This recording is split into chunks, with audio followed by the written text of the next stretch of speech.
മരം ചാടി നടന്നൊരു കുരങ്ങൻ മനുഷ്യന്റെ കുപ്പായമണിഞ്ഞു.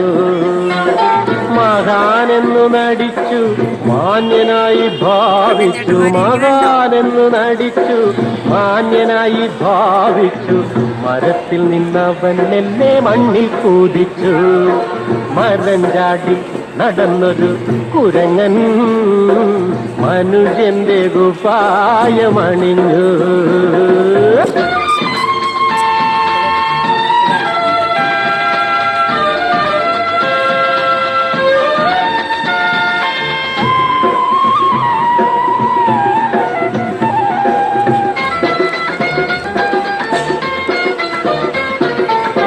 ഒരു പാതി ഭഗവാനും ഒരു പാതി ചേകുത്താനും ഇരുകാലി മൃഗത്തിൽ വന്നവതരിച്ചു.